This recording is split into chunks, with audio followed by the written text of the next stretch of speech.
নমস্কার। আজ 2রা অক্টোবর ভারতবর্ষের দুজন মহাপুরুষের আজকের দিনে জন্মগ্রহণ করেছিলেন। একজন মহাত্মা গান্ধী আর অপরজন লাল বাহাদুর শাস্ত্রী। এই দুই মহাপুরুষের জন্মদিন একই দিনে। তারা ভারতবর্ষের স্বাধীনতা সংগ্রামে তথা স্বাধীন ভারতে তাদের অবদান ভারতবাসী চিরকাল মনে রাখবে। এ নিয়ে কোনো সন্দেহ নেই, এ নিয়ে কোনো দ্বিধা নেই। এই দুজন মহাপুরুষের মৃত্যু নিয়েও একই রকম ধোঁয়াশা আমাদের দেশে আছে। আমরা জানি মহাত্মা গান্ধীকে নাথুরাম গডসে নামে একজন ব্যক্তি গুলিবিদ্ধ করেছিলেন এবং তিনি মারা যান।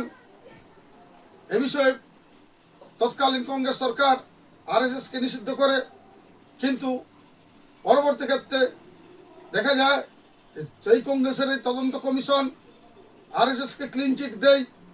আরএসএসের উপর যে নিষেধাজ্ঞা জারি করা হয়েছিল সেই নিষেধাজ্ঞা প্রত্যাহার করে নেওয়া হয়। আমার প্রশ্ন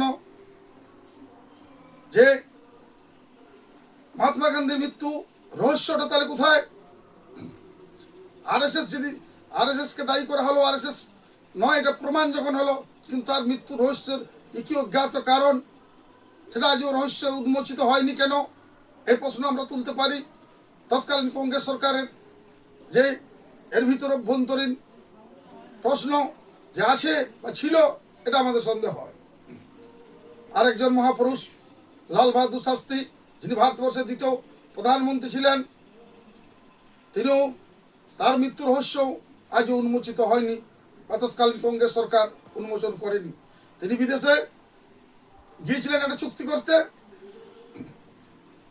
উজবেকিস্তানের তাসখন্দে সেখানে চুক্তির পর তিনি মারা যান। সরকারের বক্তব্য ছিল হৃদরোগ, কিন্তু বিভিন্ন মহল থেকে বিষক্রিয়ার অভিযোগ উঠেছিল।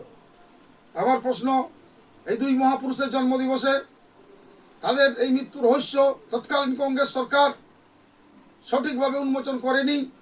আমি গভীরভাবে শ্রদ্ধার্ঘ্য করছি এই দুই মহাপুরুষকে আজকের দিনে।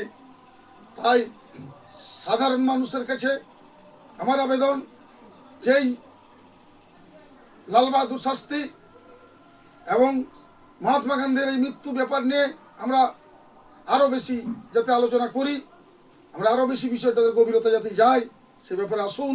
তাদের জন্মদিনে আমাদের এই অঙ্গীকার হোক। নমস্কার।